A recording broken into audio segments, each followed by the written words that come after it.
Hi hello welcome to Maguta media. Ustaad Bhagat Singh March 26న సినిమా వస్తుందని చెప్పి ఇప్పటికే అనౌన్స్ చేశారు. దానికి తగ్గట్టుగా ప్రమోషన్స్ కూడా స్టార్ట్ చేశారు. ఒక రేంజ్ లో ఇంపాక్ట్ క్రియేట్ అవుతా ఉంది. ఎందుకంటే దేవిశ్రీ ప్రసాద్ గారు ఇచ్చినటువంటి ఆ సాంగ్స్ ఒక రేంజ్ లో హైలైట్ అవుతాయి. పవన్ కళ్యాణ్ గారు ఈ మధ్య కాలంలో అలాంటి డాన్స్ పర్ఫార్మెన్స్ అయితే అసలు చేయలేదని చెప్పాలి. దాని నుంచి ఇప్పుడు హరిశంకర్ గారు లేదా దేవిశ్రీ ప్రసాద్ గారు ఇచ్చినటువంటి ఏం చేశారో తెలియదు, కానీ పవన్ కళ్యాణ్ గారిలో ఆ డాన్స్ మూమెంట్స్ తో మాత్రం దద్దరిల్లిపోయేలా చేశారని చెప్పాలి. ఇప్పుడు దేక్లేంగే సాలా ఎలాంటి రికార్డ్స్ క్రియేట్ చేసిందో ఆ సాంగ్, ఆ స్టెప్పులు చూసినోన్లే చాలా అనే దెబ్బకి మిగతా రికార్డ్స్ అన్ని దుబ్బి సరికొత్త రికార్డ్స్ కొట్టింది. అలాంటి ఈ సినిమా మార్చి 26 నుంచి 19వ తారీఖుకి ఎందుకు వచ్చింది అంటే ఇక్కడ చాలా క్లియర్గా ఉగాదికి ఉస్తాద్ ఓచా కోత కోయటానికి సిద్ధమయ్యాడు. ఉగాది అనేటువంటి దాంట్లోనే యాక్చువల్గా వాళ్ళు ముందు దాన్నే అనుకున్నారు.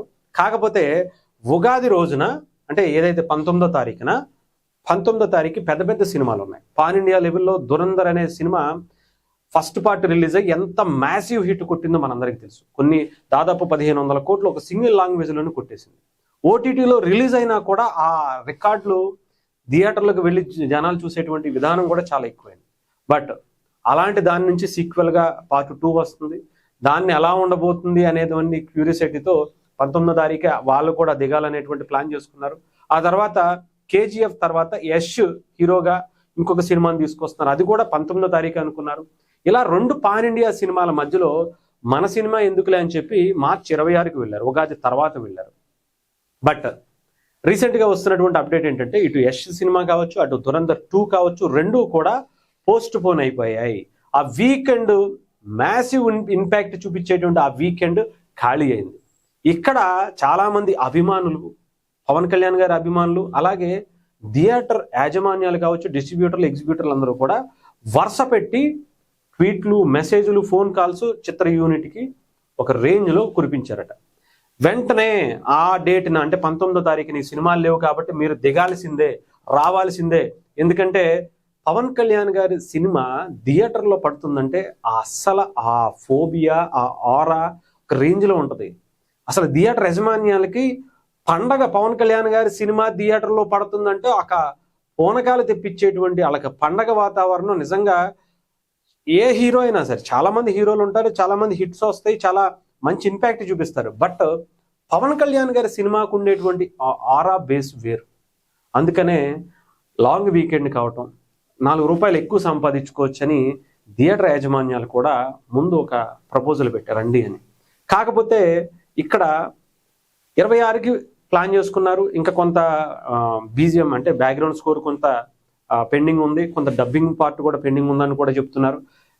ఇలా ఆలోచించుకునేటువంటి టైంలో ముందుకు రావాలంటే దేవిశ్రీ ప్రసాద్ గారు బీజిఎం అవ్వాలి. ఆయన ఏమో ఎల్లమ్మ అనేటువంటి సినిమాలో హీరోగా నటిస్తున్నారు, బలగం వేణు గారి డైరెక్షన్లో. ఆ సినిమాకి సంబంధించి ఆ షెడ్యూల్ అంతా కూడా ప్యాకప్ అయిపోయి ఉన్నాయి.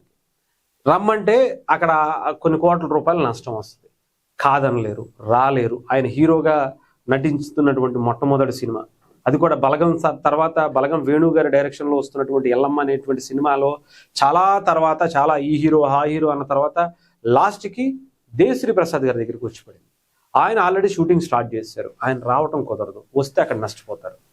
ఏం చేయాలంటే వేరే ఎవరితోనో చేపిద్దామనంటే అప్పుడు దేవిశ్రీ ప్రసాద్ గారి అంగీకారంతోనే బీజిఎంకి బాప్ అంటారు కదా, బ్యాక్గ్రౌండ్ స్కోర్కి అమ్మా మొగుడు అంటారు కదా, ఆయన్ని తమన్ గారిని.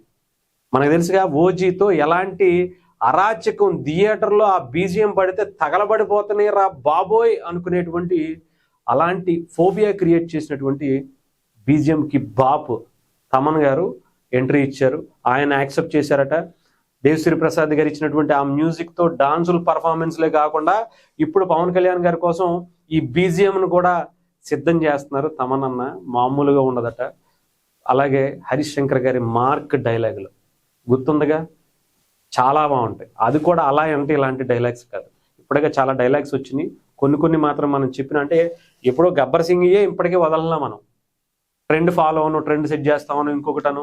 మొన్న వచ్చినటువంటి ఆఖరికి సినిమాకి సంబంధించి ఫస్ట్ ఆ డైలాగే బాగా హిట్ అయింది. ఎలక్షన్స్ ముందు రిలీజ్ చేశారు. అంటే అదే గాజు పగిలే కొద్దీ పదునెక్కుద్ది అనేటువంటి డైలాగులు. ఇలాంటివి చాలా ఉన్నాయి.